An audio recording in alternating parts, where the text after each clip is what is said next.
Are we old yet? My guest, Garry Cole, invites us to reframe that question not as something to fear, but as an opportunity to embrace the journey of aging with optimism, curiosity, and humor. Aging is inevitable, but the way we approach it is entirely up to us. What if growing older wasn't something to dread, but a chance to discover, reflect, and prepare for what's ahead? Today, Garry and I will talk about and explore a variety of different points from his book, but also really looking at how does being a caregiver impact our view of aging. And we have a heartfelt conversation about what it means to age well. We explore Garry's unique perspective on preparing for the future while cherishing the past and focus on finding the joy in the moment. Here is my interview with Garry Cole. Hi, Garry. This has been, I feel like, a long time coming. We've had a couple conversations and we thought, oh, we should have hit record because we had such a great time visiting. But I'm so happy you're here. Thank you for being here today. Nicole, thank you so much for having me. I felt the same way. Yes, I wish we could have captured those earlier conversations, but I'm sure today will be fun too. I know it's going to be so good. Well, I loved reading the book. I thought it was engaging and it is conversational, just like you talk about this casual conversation about aging.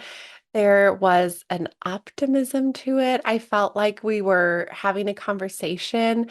I honestly, it was enjoyable. I found myself laughing. I could picture where you were as you were sharing about the different experiences and learning and conversations you were having. So I bought the digital copy, but I'm going to need to go back and buy the hard copy 'cause I think it's one that I'll want to hang on to. So I'd love to learn more about you and why you wrote the book, Are We Old Yet? You know, it blends a lot of your personal experience, scientific research, sharing more about your life. So I'd love to hear from you.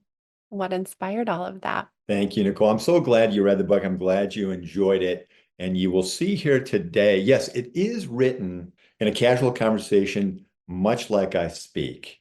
And there's a coffee cup on the cover because to me, every good conversation requires a cup of coffee. So you will see here today that I have my cup of coffee that I will have and will be sharing with you today. Let me start by telling you just a couple of things, you and your audience. Hello, audience. And again, thank you so much for having me. A couple of things that you may want to know about me is I am a baby boomer. I am part of that large demographic of those people born between 1946 and 1964. And I suspect that many of your audience are with me. We're part of that whole silver tsunami. I don't know if you knew, we have this nickname that they call us, the silver tsunami. And I think that's wonderful. And that we're having this journey together, this aging journey together. Second thing is I am semi-retired. I still consult with a digital marketing company in Troy, Michigan. Shout out to my friends at SSDM in Troy, a bunch of great people. Coincidentally, we have an expertise in marketing to seniors, so it's kind of in my wheelhouse. And you already mentioned, and yes, I wrote a book, Are We Old Yet? A casual conversation about aging. I know we're going to get into some of that as we go along. And the other thing is, like all of your audience, I have a caregiver story. It might be a little bit different than many, but I do have a caregiver story. So that's a little bit about me. So good. I know we're going to dive into all of that with caregiving and our views on aging, what you've learned, what you've pulled from all the research. And you also have a lot of history with working with the area agencies on aging, different senior living organizations. I know we connected over that. So I know Mhm. that that's going to also be pulled out in the wisdom that you have to share with your caregiving journey. And you mentioned it looked a little bit different, but I feel that you've walked this personal road with your parents. Can you share a little bit more about that? Yeah, there's a quote by Rosalind Carter that I think is appropriate for this conversation. And that's she says that there are only four kinds of people in this world. There are those who have been caregivers, those who are now caregivers, those who will be caregivers, and those who will need care. And I think that's so true for everyone. There's always going in the aging process, there always going to be some level of care, and it looks different for everybody. It looks different. And yes, my caregiver journey is two-sided, my professional and personal. And professionally, you mentioned the area agency on aging. Do you think your audience knows about the area agency? They need to. Do they know about it? Some might, but I'd love for you to tell us more. Yes. So, area agency on aging, you have to Google it and you have to find your local office. There are over 600 offices in the country, and you need to find your local one because they are a wonderful resource for care and caregiving.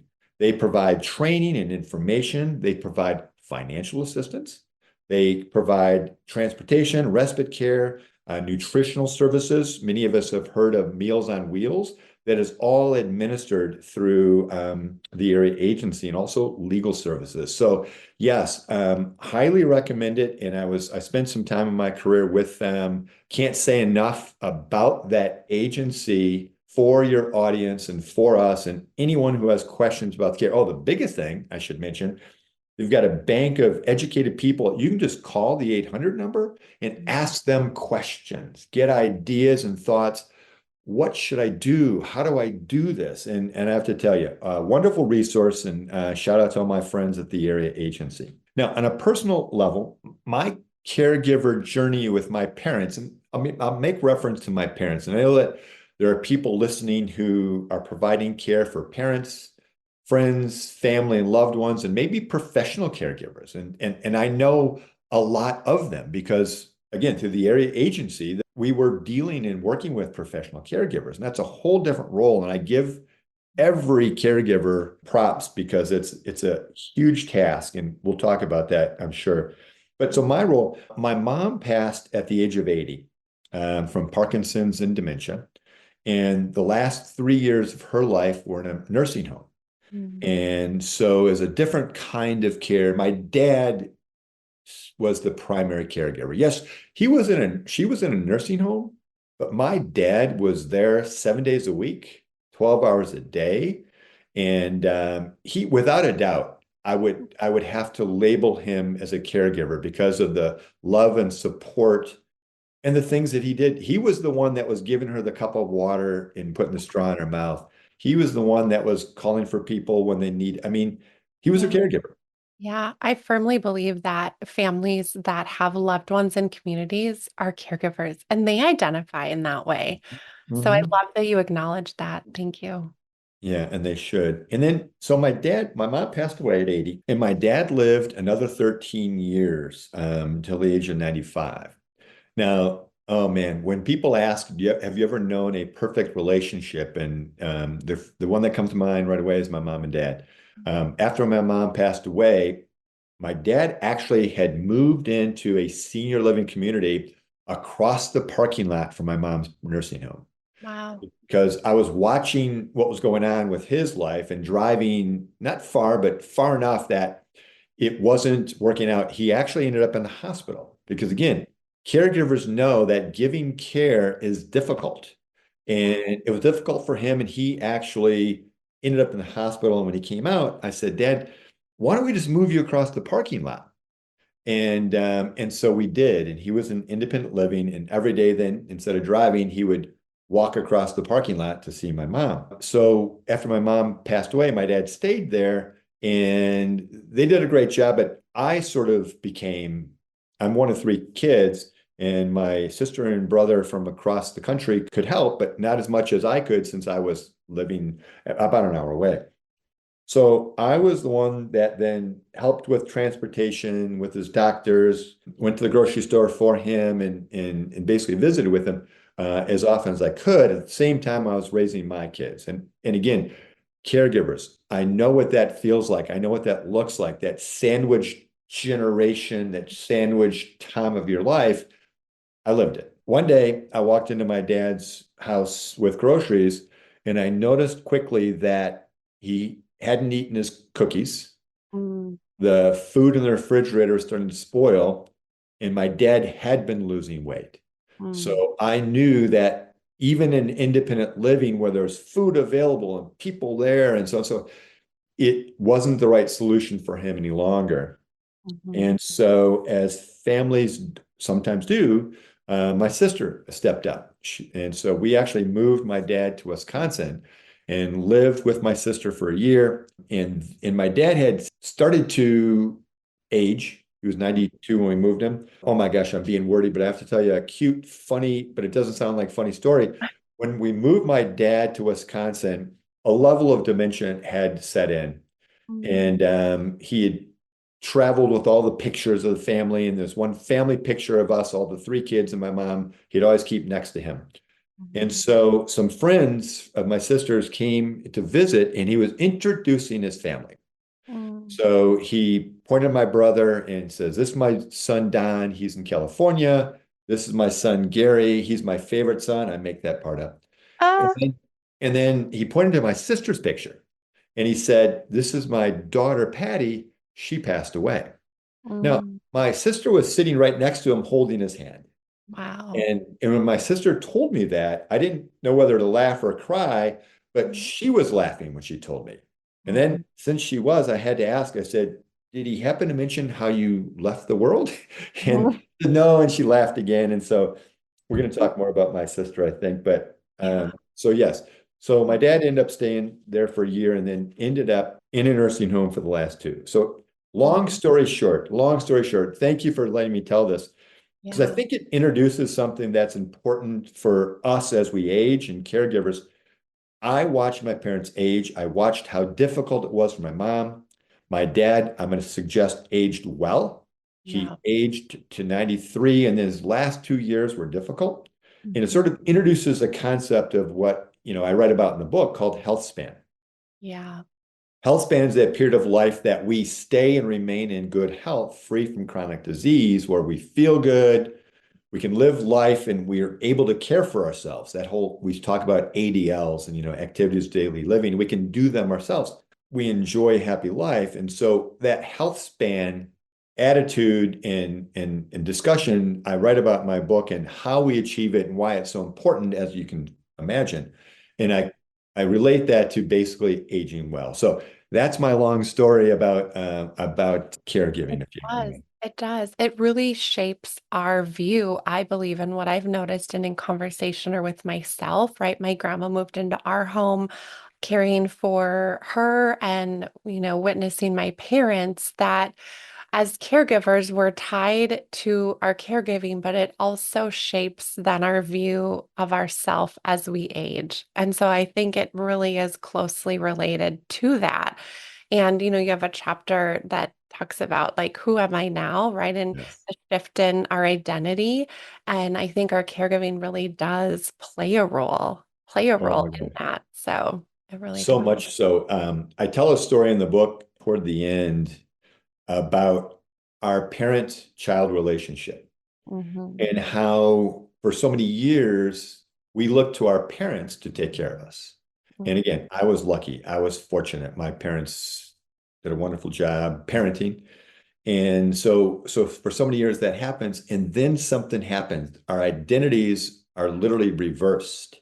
Yeah. And it came with me when I walked in with the groceries and my dad, I could see my Mm. dad couldn't care for himself any longer. Yes, I was helping and we were sort of co-mutual, taking care of each other, so to speak. But when I saw that he literally couldn't take in the nutrition as he had, and my dad loved to eat. So that was a big thing. And so, yes, caregiving and identity take a big role. I want to talk about there's two times in our life where that comes.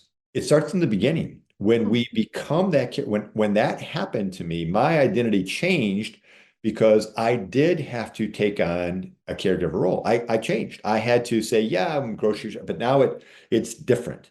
And you have to gain knowledge, you have to start giving time, and there's another element to that. Yeah. It's a big element. The element is what are you giving up in your Yeah. life?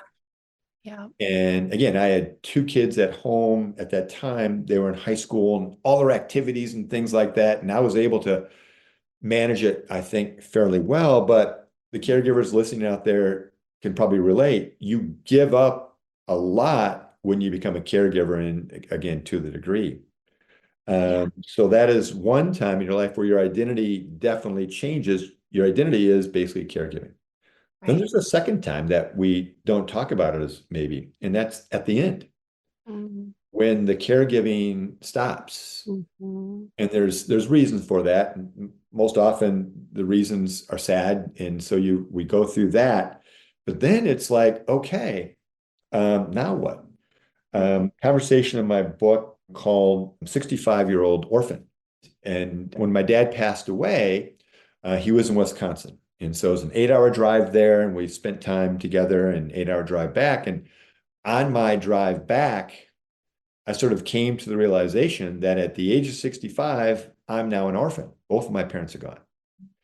And again, that's a different identity because, we have family identities. I was a son Mm-hmm. and I'm a father and I'm a husband. But when your parents are gone, your identity changes again. And so how caregivers go through that is very important. We'll talk a little bit more about maybe ways to manage that and make it better. But yeah, identity and caregiving go hand in hand for sure. They do. Do you think we can be good caregivers if we haven't reconciled our own view on aging? I know that's a big question. Surprising you Can with we that one. Wow. Okay, that's a trick.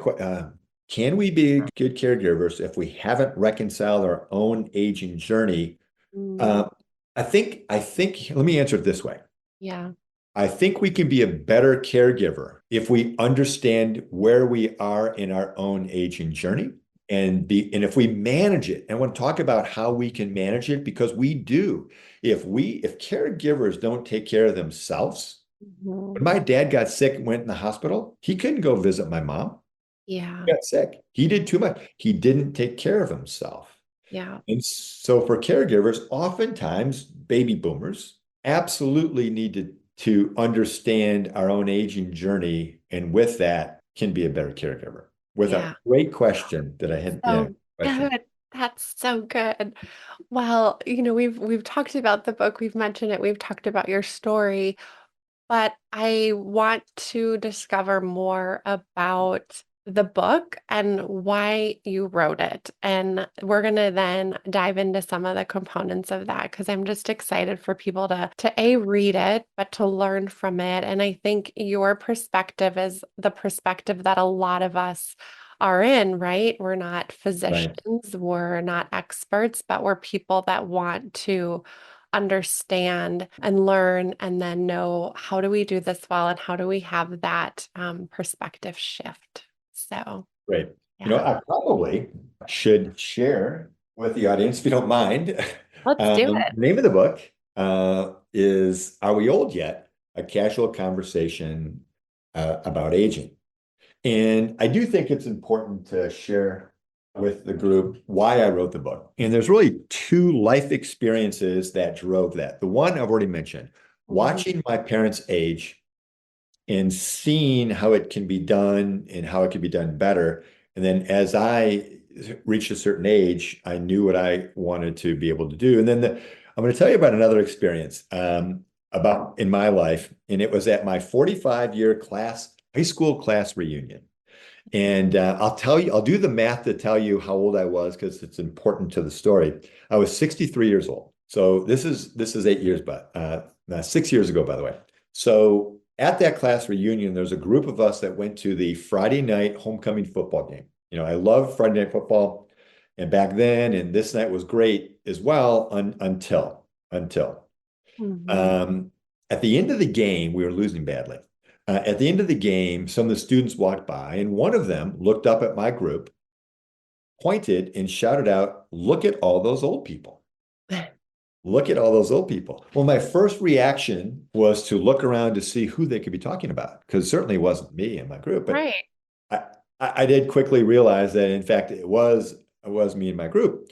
And it opened my eyes and made me question it for the first time and ask myself, am I old? Am I Mhm. old? And it made me angry, not because of the kid, but maybe a little bit, but because I didn't know how to do it. Mhm. Getting old is easy. You live your day, you go to bed, you wake up the next day, you do it over again, and you do it enough times where at some point in time, some 16-year-old kid's going to look at you and say you're old, right? But I didn't know how to age well. I didn't Mhm. know how to do it well. And aging well requires three things. It requires knowledge, it requires commitment, and it requires effort. And Mhm. so understanding that, I spent the next 2 years basically doing research for the book. Thousands of articles and books and podcasts and conversations with everybody. I wanted to know how to age well. And so that's what I wrote in the book. There's scientific sections in the book talking about the 14 hallmarks of aging and our telomere shortening and our senescent cells growing and all those kind of things that quite frankly bored my wife to tears. She actually said, "Why don't you just make that part of the back of the book?" She said, "No, that's going to be so, but then I also talk about the social aspects of aging. What happens to our identity? Purpose. I want to talk about purpose. We'll talk about purpose later and what that looks like as we age. And Mhm. so I talk about grumpy old men and am I a grumpy old man and why we become grumpy. And I talk about other things, how to age well. And so that's what I did. And that's the sort of why I wrote it. Yeah. And it's sort of where we are today. By the Yeah. way, can I also say this? I'm not an author, didn't go through a publisher. I published myself through the channels, but the book is selling very, very well. And Mhm. I've come to realize it's not me. It's because there's a very large audience who want to know, are we old yet? And it Yeah. actually became a bestseller in one of the category of aging.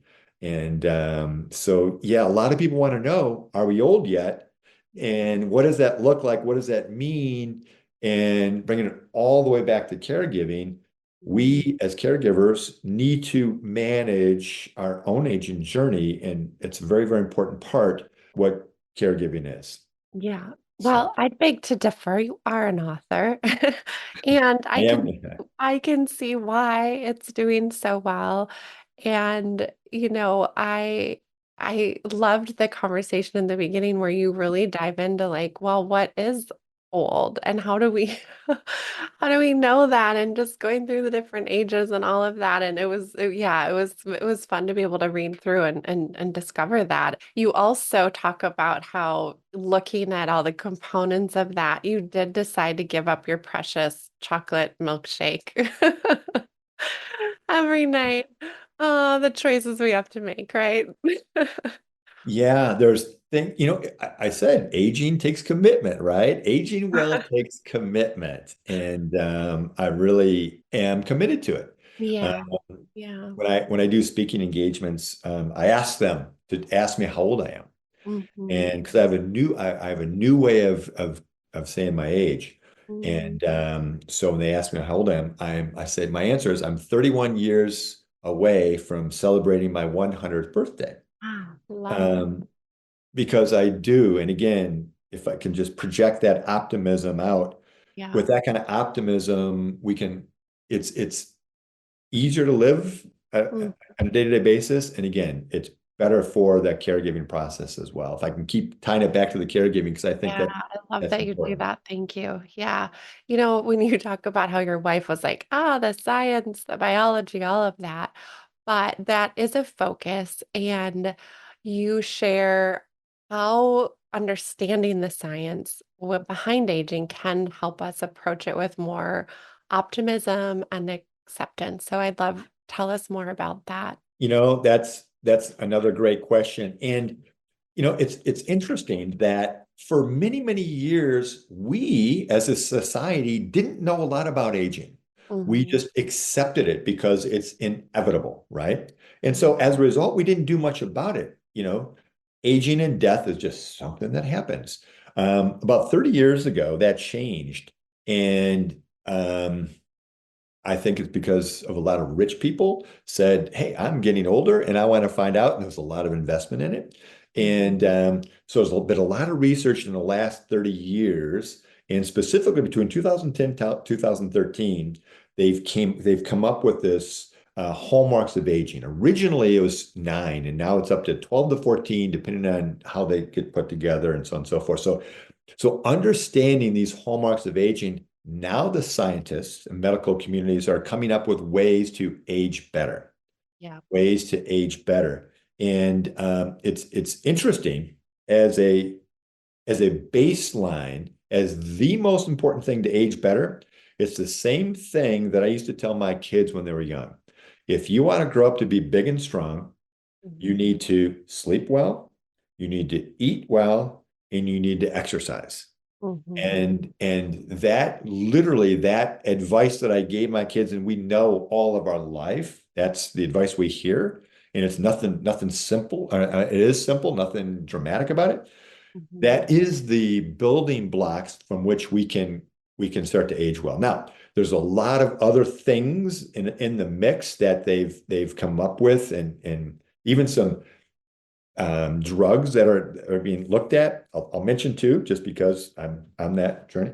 Um, Metformin, which is some people may recognize as a type 2 diabetes drug, is actually in a phase 3 study for aging. And rapamycin is another one. Now, I'm not going to recommend anybody go out and start to take these drugs. Yep. However, those are two drugs that actually are looking at and longevity drugs and things like that. Now, well, by the way, there's just one more thing I have to mention about the research about what we've learned in the last 30 years about aging. This is important. It used to be that we just said genetics would tell us how long we're going to live. If our parents lived a long time and our grandparents lived a long time, so will we. And if they didn't, unfortunately, we won't either. Well, the research has now come out that that is only partially true. Only partially true. As a matter of fact, the research suggests that it's only about 20 to 40% true, and what really makes a difference about your health as we age, chronic disease and aging, is a bit of a genetics, your environment, but most importantly, lifestyle. Mhm. Lifestyle choices. How we live our life is really the single most important thing that we can do to increase our health span and live a long time and live healthy and happy. Right, right. So happiness as we age, I know that that's part of one of the conversations that you share, and we know the data, right? We know that obviously that makes life more rich and full and all of that. But what is the impact specifically of that as we age?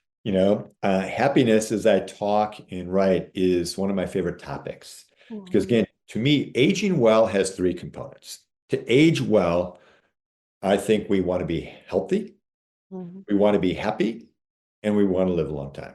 And Mhm. whenever I speak about that, the heads in the audience are shaking yes, yes, yes. They want to be. And so, and they are really, really combined. Happiness and health overlap so much in our daily lives. And then those two then can drive our longevity. And again, by the way, I blog also on my website. I blog, and I just posted a blog on about the connectivity between health and happiness and why that's so important. So, anyways, yes, there's a chapter in my book, Conversation 19, that talks about, it's called the happy chapter. Mhm. And I talk about happiness has been around, the pursuit of happiness has been around forever. Aristotle said 2,000 years ago, more than anything, men and women seek happiness. Mhm. And that thought process from Aristotle's wisdom 2,000 years ago is still true today. And we get happiness advice all the time. In 1989, Bobby McFerrin wrote the song "Don't Worry, Be Happy," and I'm gonna mention these songs, and they'll go through people's minds. And then in 1963, Jimmy Soul wrote the song "If you want to be happy for the rest of your life, never make a pretty woman your wife. If Yeah. my personal point of view, get an ugly woman to marry you." So again, 1963, I was 8 years old, and I'm like, "What? That doesn't sound right." And so good advice, but actually not the advice that would really make us happy. I Mhm. want to talk about advice from the scientist. Jonathan Rauch, author at Yale, wrote a book called The Happiness Curve. The Happiness Curve. And by the way, there's a lot of discussion about happiness for everybody, but especially now as we age. So the happiness curve looks like this. He suggests that happiness in our life is like a U-shaped curve. U-shaped curve. We start out up here in the upper left-hand corner, young and happy because we have no cares in the world. Of course, we did. And then our happiness starts to lower when we get into our 20s because we're faced with all those adulting things. Yeah. My kids are in that age now, and they're doing a good job. They're doing a great job. My son's in New York, he's in medical school, and my daughter's in Chicago, living her best life, working hard and enjoying life. But, hey, you mean I have to pay for this? This costs Right. money? You're not, just the whole I've got to get up and go to work, every Right. day. Yeah. My my daughter's working 6 days a week now. And that's tough. And she's Mhm. working hard and doing great. Anyway, so then we get into the midlife crisis mode and we're managing our life and so on and so forth. Then happiness, actually, the science behind this starts to increase as we age. Mm. And again, the audience may be thinking, that's not exactly how my happiness looks. And that's absolutely true. And I understand that. But Professor Bryan, I'm going to quote Professor Christina Bryan from the University of Melbourne, who studies this. And she says this, and I am going to read this. What she says is, as we age, positivity tends to increase, life satisfaction increases, our cognitive abilities to deal with life improve. We have more complex thinking and a nuanced view of life. And I love that term, a nuanced view of life. Everything's not black and white. We have to look at it. And so the content is really the final thing is we gain wisdom, and Mhm. wisdom can make us happier. And Mm. I think that's wonderful. And I do want to talk about one other significant element in this health, happiness, longevity curve. And it's from Mhm. another book called The Good Life, Lessons from the World's Longest Scientific Study. Robert Waldinger, medical doctor, Harvard MD, smart guy. He wrote a book about this study. This study started in 1938. And he taught it's studying people going through life and their health and happiness and how that works. And here's his quote. He says, if I had to take all 84 years and boil it down into one principle for living, it would be this. Good relationships keep us healthier and happier and lead to a longer life, period. Mhm. Good relationships.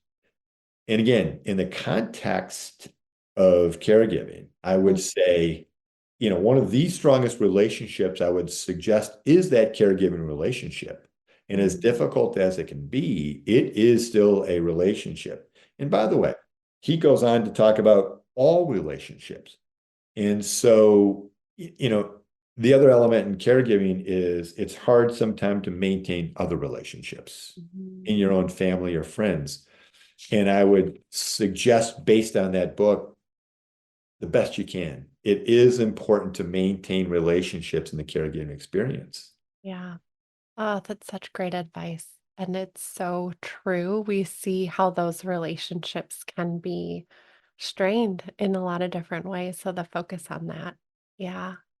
When you So true. when Yeah. yeah, when you share about, aging well, I know a part of that discussion in your book is about the blue zones and, relationships and happiness, and that social component is also a part of that, but, looking at health and longevity, I'd love to hear more of your thoughts about what you learned, in researching about the blue zones. Again, the blue zones, to go back just a minute, how do we age well? How do we Mhm. remain happy, healthy, and live a long time? There's a lot written about it, but probably the single best place to learn about it is to learn about the blue zones.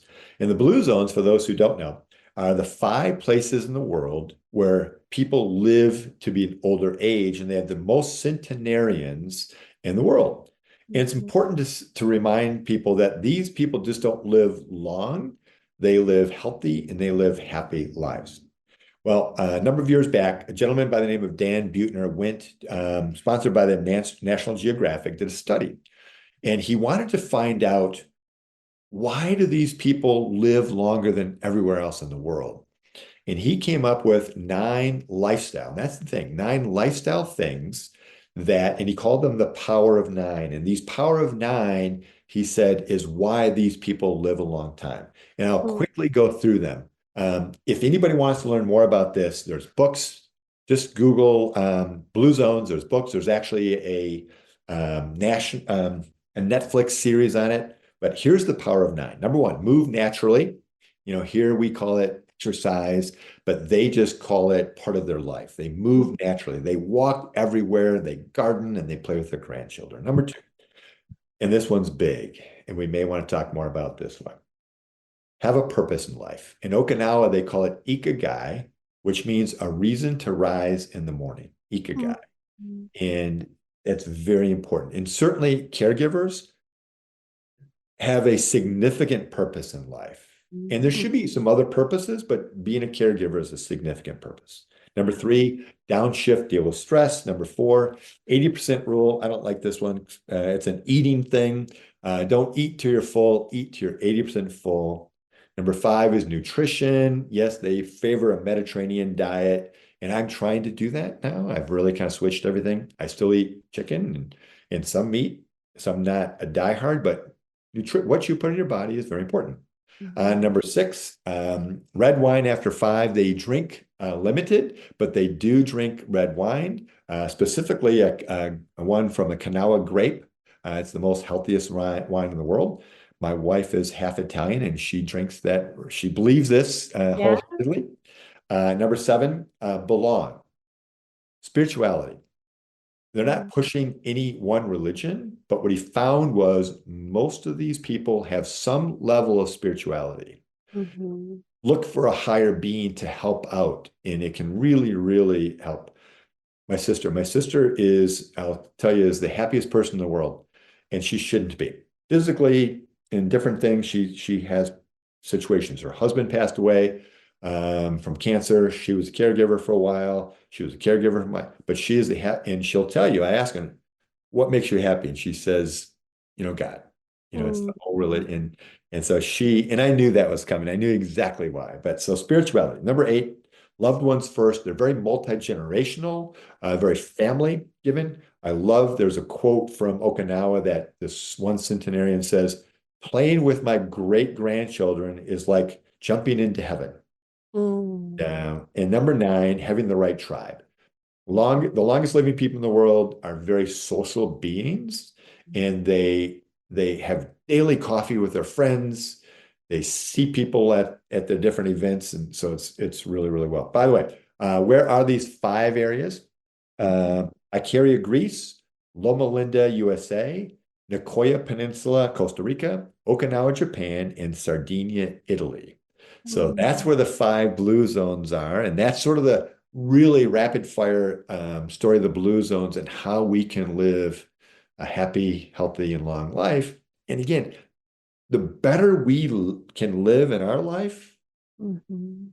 the better we can do in life, whatever it is we're doing. And certainly that includes caregiving. Yeah, absolutely. It's fascinating to hear. And when you were learning all of this, how did you see aging was different in different cultures? I know that there's, each environment, specifically US versus other cultures. What were your insights on that? You know what? I did do some research on that, and we don't, we're not the best in the United States. Mhm.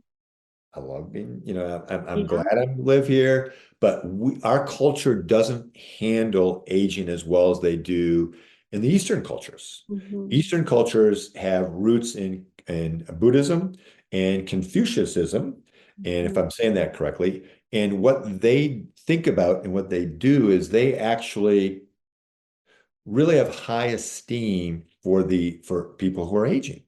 Yeah. Oh, there's a Japanese word I can't think of it. I think it's simsimini, which basically means wise sage. They Mhm. value the wisdom of the older people. Mhm. And as a result, the older people typically, until the end of their lives, are the head of the household. And Mhm. there's oftentimes multi-generational households as well. And as a result, they just handle aging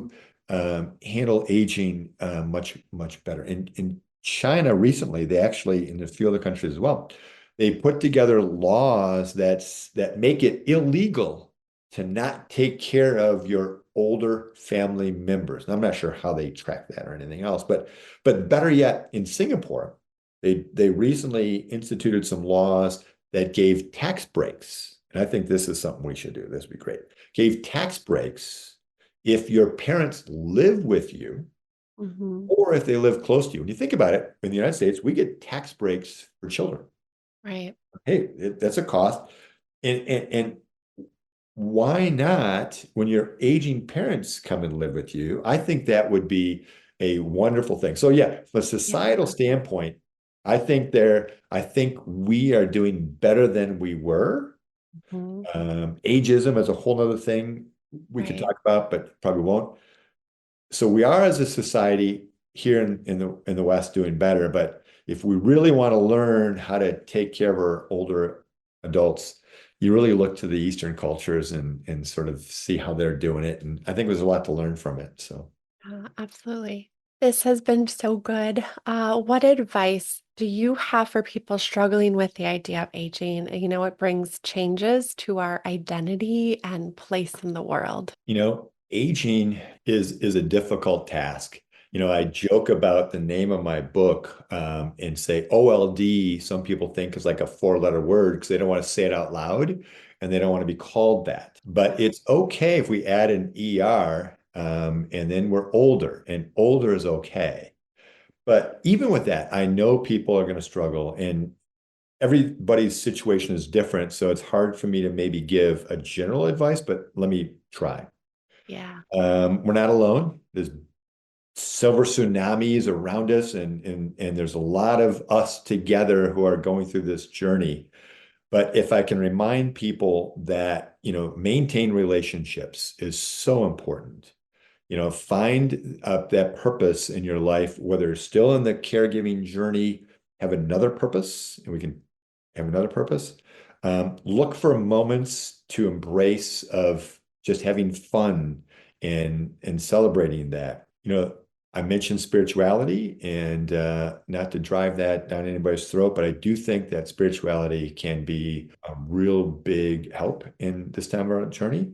And Yeah. then, if necessary, seek help from a friend, clergy, or professional services. So the main message is to absolutely take care of yourself. Yes, Mm. you have a thought and an obligation to be taking care of somebody else in a caregiver journey, but I cannot overemphasize to make sure you take care of yourself. So important. Yeah. And I love that advice to reach out, right? Reach out. There are support systems available. And I know I've learned from people in my life in conversation that helps me have some aha moments or look at something a little bit differently and what a gift that is. So, yeah, so helpful. With us listening that might be overwhelmed by all of this, whether for ourselves or someone that we love, what's one message that you would like us to hear and hold on to as we move forward? Another difficult question because we're all so different, but I tell you a story about my life and what it does for me and how I can get through difficult situations. And this is a memory from 19 years ago. And I will say this, one of the wonderful things about aging is the collection of memories. Mm. For me, it's kind of like building a good library. The good memories and the good books you sort of keep on the shelf right at eye level, and you go back to those time and time again. And the bad ones you sort of put to the side. Well, the story I'm going to tell you is one of those good ones. And it goes back 19 years where my wife and I would pack up the kids and take them to family camp up in Oscoda, Michigan. In Michigan, we have a map here. Here's our map. Oscoda, Michigan's right up here. It's a 3 hour drive. And the first time my kids were in a long journey, and the first time I heard the term, "Are we there yet?" And we got into Oscoda, Michigan. It was a great drive, but my son started complaining that his stomach was upset. And Mm. so, not one to push my luck, I pulled over in the Burger King parking lot, and yes, he jumped out and emptied the contents of his stomach. He was car sick. He was sick. We Mm. continued on to go to the campground because we needed a place to stay. And our cabin was a 10-minute walk from the car. And so I put Parker on my back and we walked to the cabin. And as we walked, I could feel his mood changed as he saw the lake and the woods and the families. And right before we got to the cabin, he shouted out, "Today is the first best day ever. Wow. Today is the first best day ever." And so for me now, on my aging journey, I go to bed and I thank God for my family, my friends, and my health. And I wake up the next day and I remind myself of the words of that 6-year-old boy. Today is the first best day ever. And sometimes I find it to be true. Yeah. So that's kind of the inspiration that helps me in my daily life. Absolutely. And will help all of us, right? We'll be able to remember that. Where can we learn more? Where can we connect with you, buy the book, support all of the work that you're doing? Well, first of all, Nicole, let me thank you so much for having me on your show. It's been fun, and I hope we can talk again. It doesn't have to be recorded. We can just talk. Absolutely. I Great love it. conversations. I do have a website, GarryCole.com. I spell my name a little differently. It's Garry, Cole.com, Cole.com. And again, on my website, you can find where you can link and buy my book. I do blog, like I mentioned, twice a month. And it's messages, optimistic messages about growing older. And I do speaking engagements, which I'm happy to do. So thank you very much for, oh, my book is on Amazon, and you can find it. Oddly enough, because of the spelling of my name, it's kind of hard to find me. So just search the book, Are We Old Yet? Yes, I encourage people to do that. So Thank you, Nicole, and it's been a pleasure. thank you so much. Are you looking for another encouraging podcast? Let me introduce you to my friend Elizabeth Miller, the host of the Happy Healthy Caregiver podcast. She visits with family caregivers and dives into their caregiving and self-care strategies. She also highlights that family caregivers are the experts in caregiving. Beyond the informative conversation, Elizabeth reveals the tried and true resources and practical self-care tips that empower caregivers to prioritize their health and happiness. You can find the Happy Healthy Caregiver podcast wherever you download your favorite podcast, or go to her website, www.happyhealthycaregiver.com. Thank you for listening today. If you enjoyed our episode, please subscribe and give us 5 stars. In all honesty, we'd love to hear from you.